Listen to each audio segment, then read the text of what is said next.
ကိုဇတ်ခုမြောက်သောဆာလံခန်းငယ်တိမ16တိုင်းမင်းဆိုနောဖျားဤကွယ်ကာယဌာနတော်၌နေတော်သူသည်အနန္တတကုရှင်အရေးကိုခိုးရလိမ့်မည်ထာဝရဖျားသည်ငါခုံလုံးရာငါဤရဲ့တိုင်ငါကိုးစားသောဘုရားသခင်ဖြစ်တော်မူသည်ဟုငါပြောဆို၏အကေစင်စေ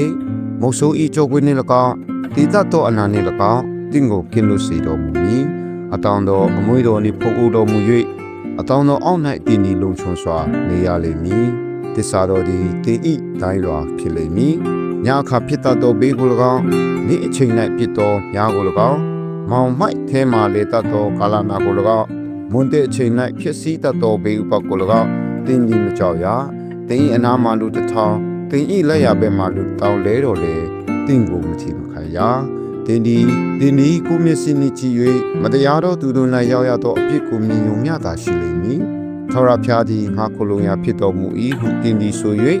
အမြင့်ဆုံးသောဘုရား၌နေရာကြသောကြောင့်တင်၌မကောင်းသောအနိဋ္ဌာယုံမကပ်မြောက်တင်နေရာသို့ဘေးဥပမချင်ရတော်လျာယာ၌တင်ကိုစောင့်ရှောက်စေခြင်းဟာကောင်းကင်တမန်တို့အသည့်အဖို့မာရတော်မူသည်ဖြစ်၍တင်ဤခြေကိုကြောက်နှင့်မထိမခိုက်စေခြင်းဟာသူတို့သည်တင်ကိုလက်နှင့်မဆချပြကြလိမ့်မည်တင်ဤချင်းသည်နှင့်မွေဆိုးပေါ်မှာကျော်သွား၍ချင်းသည်ပြိုနှင့်ငကားတို့ကိုခြေဖြစ်နေလိမ့်မည်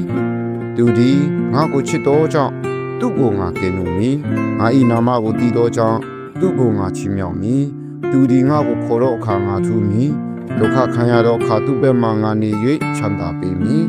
သူ၏ဘုန်းကိုလည်းထင်ရှားစေမည်ခြေသောအသက်နှင့်သူ့ကိုရောင်ရဲစေ၍ငါ၏ကယ်တင်ခြင်းကျေးဇူးကိုသူအားပြမည်အာမင်